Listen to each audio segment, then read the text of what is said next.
Hello, hello. Three, two, and one. Hello, Michael. That looks like a different background. Where are you? I am in Arizona. On assignment, as they say. I did my radio or my television program, CNN from San Francisco on Saturday, which was kind of cool. I've done it there before. Always a little bit awkward, though, when you're not in your native environment, but I thought the program went pretty well. And I will be home in studio on Wednesday morning and looking forward to that. Thank you to my friends at Parx Casino, because wherever I might be, Parx Casino remains my casino of choice, supporting my ability to deliver some YouTube commentaries, for which I'm very appreciative. They've got it all under one roof: action, excitement, headline entertainment. Sunday, April 6th, the Liberty Bell Beer Garden at Parx Casino. It's Cosmos with Candace Bushnell. An evening of laughs, chats, and more with the author of Sex and the City. I know exactly what that's like because I did my cigars and stories with Smirkanish right in that space. That sounds like a lot of fun. The hot slots, the state-of-the-art sports book, the beautiful poker room, an all-weather beer garden, and a collection of award-winning restaurants. Parx Casino, this is how you win. No wonder that it's Pennsylvania's #1 casino. And as for the headliners upcoming, the Isley Brothers, comedians Chad Daniels and Kelsey Cook from the Pretend Problems podcast, psychic Matt Frazier, comedian Gary Owen, country artist Ashley McBride, Larry the Cable Guy, the Long Island medium Teresa Caputo, comedian Trevor Wallace, comedian Mark Normand, who I always mix up and say Norm MacDonald. And then you get upset with me and you say, Mike, Norm MacDonald, his performing days are over. Okay, I get it. Anyway, Parx Casino has it all. Go there, play cards, watch the headliners, have a cocktail, eat great food in the steakhouse, the Bamboo Noodle House, Chicky and Pete's. You got to be 21. Gambling problem, call 1-800-GAMBLER, parxcasino.com for all your tickets. Let me just play a little catch up relative to the poll question of the day. I want to start on Friday because I've not had a chance to comment on this. I knew which way it would go. I guess those who waited to hear what I had to say found my arguments to be unpersuasive. Which was worse, Mike Waltz creating the Signal chat and including an outsider, or Pete Hegseth's revelations in the chat?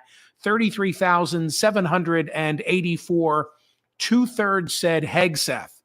I said Mike Waltz. Why did I say Waltz? Because Waltz was the original sin. But for Mike Waltz setting up that Signal line of communication, there would have been no Pete Hegseth revealing battle plans or attack plans or the overview, whatever it is that Pete Hegseth revealed in the Signal chat. Something else that I wanted to make sure that I noted. We all have our examples of attempting to send a text, or more appropriately, an email, because it's not just phone number, it's name, to one person, and you end up sending it to another person who's in your contact. I've told the story about my accountants and a restaurant where I like to make a reservation online. And each of them begins with team. One of them is for food and one of them is for number crunching. And I've made the mistake. I've made the mistake of sending, billing issues or financial questions to the restaurant. And I said, when Signalgate first broke, I'm sure that's what was going on here. And then Mike Waltz said he'd never had any communication with Jeffrey Goldberg from The Atlantic. Did you see over the weekend, and we have the story today in the Monday newsletter, that Jeffrey Goldberg said that's just not the case? I mean, essentially saying he and Mike Waltz have been in touch with one another in the past. Zero surprise on my part. Saturday, we had 55,374 votes. Tremendous number on Saturday with regard to the poll question. Has President Trump already weathered the worst of the Signal controversy? 55,374 voted. 63.94% said no, he has not. 36.06% said yes, he has. I think that's wishful thinking. I think unless there are new revelations, and what might they be? I'll give you an example. Additional instances where Signal was used, and we can see in black and white where there were classified, whatever the proper lingo might be. Everybody wants to catch up on semantics. Oh, that wasn't classified. Oh, that wasn't top secret. They shouldn't be having these type of communications on Signal. As Admiral Stavridis has told us, the Chinese or the Russians could hack into it in about 5 minutes' time. Has President Trump already weathered the worst of the Signal controversy? Roughly 2/3 say no.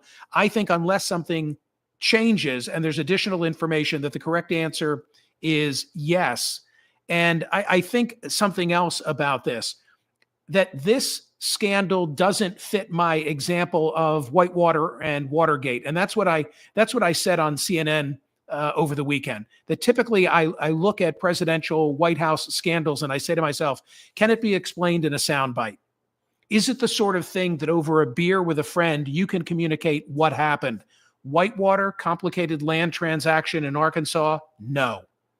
Watergate, burglary? Yes. Signalgate falls more into the Watergate than Whitewater category, but the dynamics have changed. The dynamics have changed because we've become so polarized that one side is ready to say one thing regardless of the facts, and the other side is ready to say the other and rally around their flag. And now you throw in a polarized media, which means that whomever, the wrongdoer may be, in this case, those surrounding Donald Trump, there's an ecosystem baked into the cake where they can go and be supported. And that was the case. I mean, you heard on Fox last week a lot of commentary where they were saying, hey, this is really healthy. Look at the exchange. These are bright people. They were airing their differing opinions like it was a lab experiment, which I just think is ridiculous. So I don't think that my Watergate Whitewater model holds up in this environment. I do believe that the worst of it is behind Trump unless there are additional revelations. And I think that there was a large wishful thinking vote on Saturday and on Sunday. Because on Sunday, I asked the poll question, is James Carville right in saying the Trump administration is in a state of collapse? Or I flat out said, is that wishful thinking? Let me explain. James Carville was my guest on CNN on Saturday. And we had invited Carville, we had booked Carville a month ago, because it was a month ago that he said to Dan Abrams, and then he wrote an op-ed in the New York Times saying the same thing, that he thought it was the beginning of the end of the Trump administration. It was the same column where Carville advocated Muhammad Ali's rope-a-dope strategy for Democrats. Just take the blows and wear out Donald Trump, and then in the 8th round, you can knock him out, if you remember what happened with the rumble in the jungle. So we decided, my team and I on CNN, that we would invite Carville when it was 30 days. He comes back on the program on Saturday, and I said to him, okay, James, we're a month in. What do you think? And he said, it's a matter of tense in terms of whether it's already happened or whether it's happening now. So did people agree with him? More than 34,000 voted. Is Carville right in saying that? Interesting. 37.4%. So let's call it 60-40. 40-ish percent said he's correct. Trump is either collapsing or in the process of collapse. 62.6, 60% said it's wishful thinking. I'm in the wishful thinking category. I don't think, frankly, the Dow and tariffs this week and so forth, there's a lot of trouble brewing around Donald Trump.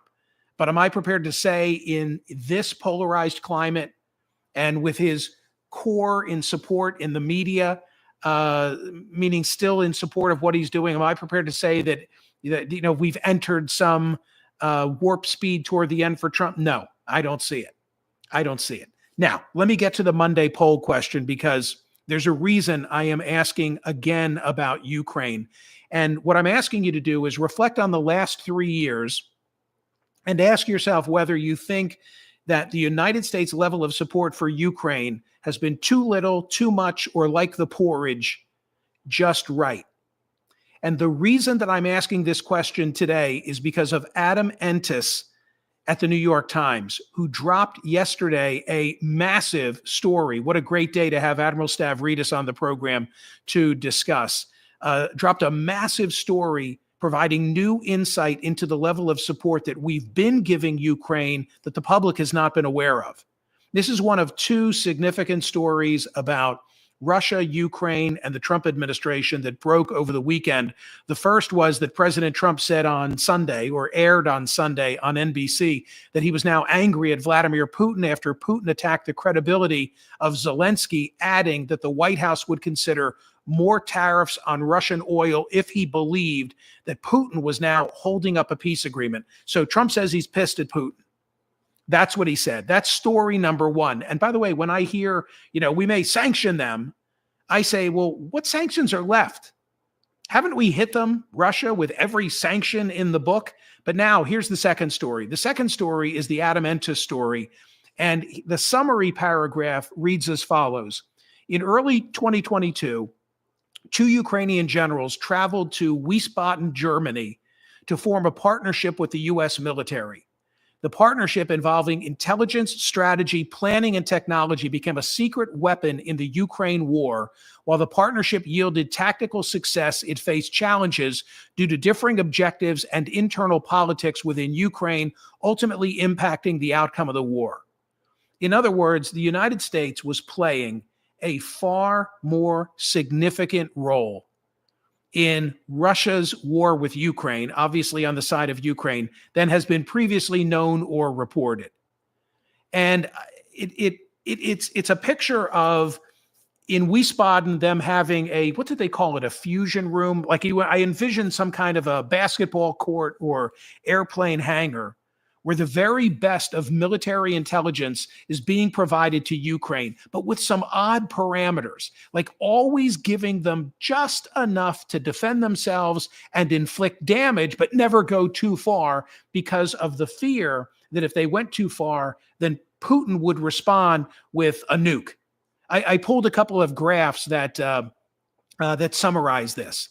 One European intelligence chief, this is straight from Adam Entis in the New York Times. One European intelligence chief recalled being taken aback when learning how deeply enmeshed his NATO counterparts had become in Ukrainian operations. Or there is this. As the Ukrainians won greater autonomy in the partnership, they increasingly kept their intentions secret. They were perennially angry that the Americans couldn't or wouldn't give them all the weapons and other equipment they wanted. The Americans, in turn, were angered by what they saw as the Ukrainians' unreasonable demands and by their reluctance to take politically risky steps to bolster their vastly outnumbered forces. So there was always this tension where the U.S. is giving them a little more, after initially saying no, think Abrams tanks, think ATACMS missiles. Like our initial answer, the Biden administration answer was no. And then over time, it's like, okay, we'll give them that weaponry as well. The partnership operated in the shadow of deepest geopolitical fear that Mr. Putin might see it as breaching a red line of military engagement and make good on his often brandished nuclear threats. So that's the story. And then in terms of the parameters of this, let me just see if I can give you a good quick example. Yeah. The White House prohibited sharing intelligence on the locations of strategic Russian leaders like the Armed Forces Chief, General Valery Gerasimov. Or another one. Ultimately, the partnership strained and the arc of war shifted amid rivalries, resentments, and diverging imperatives and agendas. The White House prohibited the sharing of intelligence. Here it is. Each point of interest would have to adhere to intelligence sharing rules crafted to blunt the risk of Russian retaliation. We'll give you this. We'll give you the coordinates. We'll give you the location, but we're not going to give you coordinates inside Russia. We're not going to pull the trigger for you, but we'll do everything but that. And I have to say, when I then looked at the comments that were appended to this massive Adam Entis story, one of the top, meaning most read, most commented on, from somebody named Jacques, who said what I was thinking. So Putin was right all along when he told the Russian people that they were in a war against NATO. If so, NATO hasn't come out too well. And then Adam Entis, the reporter, addressed that observation, which I was thrilled to see him do. He said, "You make an interesting point, but I don't think Putin is telling the full story. On a tactical and operational level, the Americans have had influence over Ukrainian military operations, but as this piece shows, the Americans have struggled to influence Ukrainian decision-making at a strategic level. Ukraine did not listen to the Americans during the 2023 counteroffensive over and over again. The Americans had little to no control over the Ukrainians."